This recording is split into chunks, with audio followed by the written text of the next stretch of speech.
Hello, it's Linda Crawford and I am live. And I'm not sure if you can see me because I'm not able to see myself, so there may be some technological issues or difficulties, but either way, I'm going to have a conversation and perhaps you can at the very, very least hear me.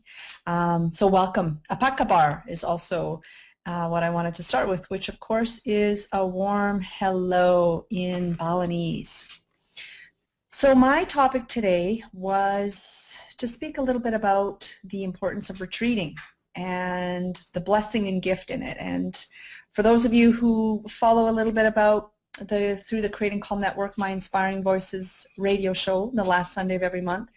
The last Sunday of last month, I was in fact in Bali enjoying beautiful culture, beautiful time, and very beautiful space. And unfortunately, for my radio show in Bali, the connection wasn't that great, so I wasn't able to air live. But here I am today with you this fabulous Sunday in April, and excited to be sharing with you inspiring voices through Creating Calm and speaking to post-Bali reflections of the importance of retreating.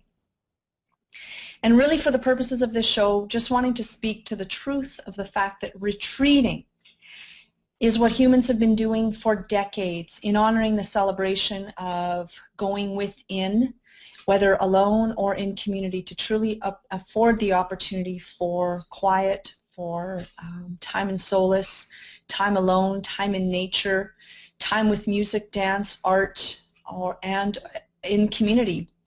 Engaging in various ways that really support that time for deep reflection, introspection, rejuvenation, relaxation, and calm. So I'm honored to be here with you. Again, I'm Linda Crawford, also known as the Groovy Goddess, and can be always found on my Groovy Facebook site as well as on my website at www.thelindacrawford.com. And so sharing a little bit with you about what were some thoughts that you shared about what were the important factors in really taking the time out for retreat. And I appreciated your responses, which were varied, which included things like the importance for rest, reflection, reconnecting to self, coming back to personal knowing, connection to self and others, and coming out of it with renewed perspective. And how about for you, if I were to ask you the question in this moment, as you just take some time to, even in this moment, retreat with a couple of breaths in and out, just in your own space, in your own time. Perhaps you're in your living room or in your kitchen, your bedroom, your backyard, wherever that might be. Also just noticing the opportunity to truly retreat day by day in varying moments throughout your day, no matter where you are, whether in Bali, in your backyard, in your home. And so how about for you, as I ask the question, why is retreating important? What comes up as truth? And I would say for myself now, having come out of facilitating and leading what for me was the true witnessing of a transformational retreat in Bali with 8 beautiful, powerful, and amazing women, what became really clear for me is the 3 factors of why more than ever and now retreating is so important.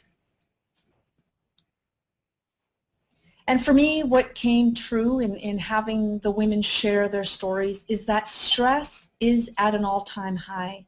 We are dealing with economical and financial and relational and career and health, environmental stresses day by day. And because stress is at an all-time high, it is so critical and so important now more than ever to take the time in retreat, to really, really allow the flow and the invitation for rest, renewal, and recuperation to occur. The second piece that I see as being so important now more than ever for this retreating function in our lives, again, whether in moments in our day or to actually physically leave our environments, is because I see it as a real important form of self-care. And for those who know me and know what my message is fundamentally my message has always been and will always be that the best investment you will ever make is in yourself. And in your self-care specifically.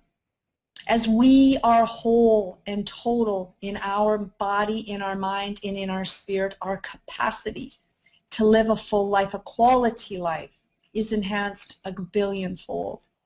And so I see that retreating, in light of many other holistic practices, modalities, and ways, that retreating is one of the ways through the whole spectrum of possibility to really, really honor the equation and the commitment to self-love and to self-care.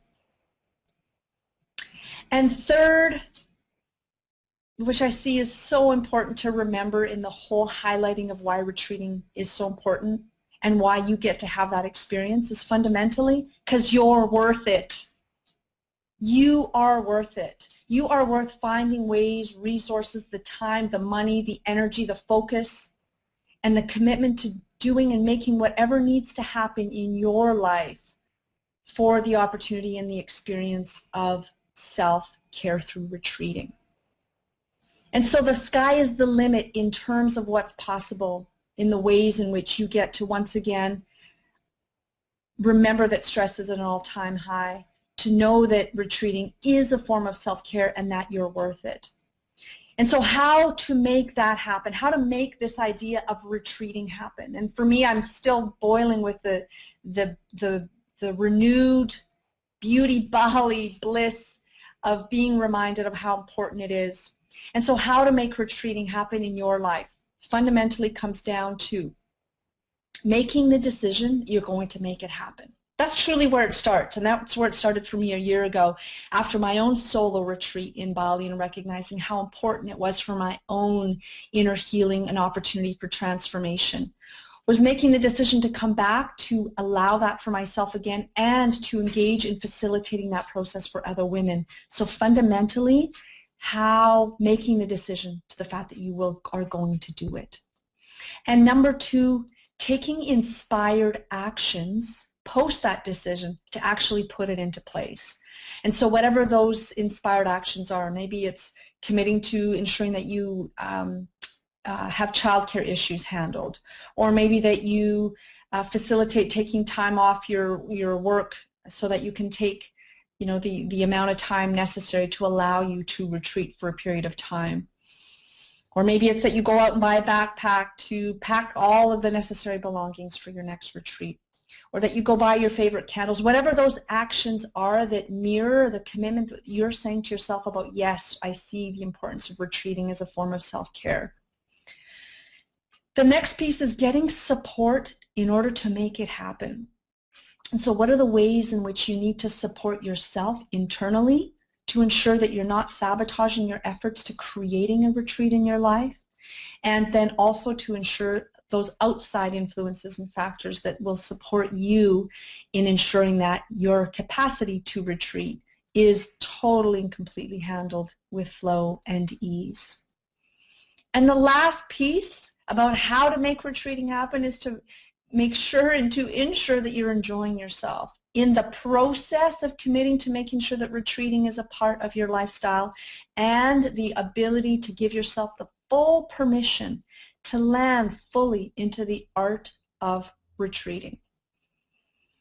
And so asking yourself the question, is retreating for me? Do I see it as a healthy functioning of my own degree of self-care?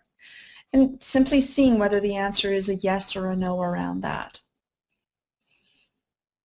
I can say for sure, having just returned recently from Bali, is that there is something sacred and very special about actually removing oneself from your day-to-day surroundings, your day-to-day environments, and your day-to-day commitments, as it does offer the opportunity for perspective, for renewal, for transformation, and for necessary healing and change to occur. As you distance yourself for a while in order to gain greater perspective, enlightenment, and clarity on certain things that perhaps you're dealing with or having curiosity or questions about, there is something sacred about giving yourself permission to say yes to the art of stepping back for a moment in retreat to ask those questions and to simply immerse yourself in the greatest art, which is presence. Presence in the art of being with what is, with limited to no distractions. And I'd like to finish with a quote by Pema Chodron.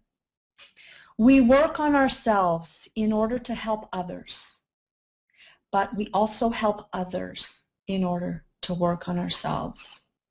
What a perfect way to complete this segment today, again with Creating Calm Network and Inspiring Voices. My name is Linda Crawford, and I thank you for the delight and the opportunity to speak to what I believe so passionately about, and that is the art and form of retreating. Again, please come visit me at www.thelindacrawford.com to enjoy my blog posts post-Bali, to find out a little bit more about what all my offerings are so that I may serve and support you in any way that I absolutely and possibly can. I wish you, all of my friends, a blessed, blessed day. May you find in your heart the remembering of the importance to your own opportunity for retreating in your life. Until we meet again, namaste.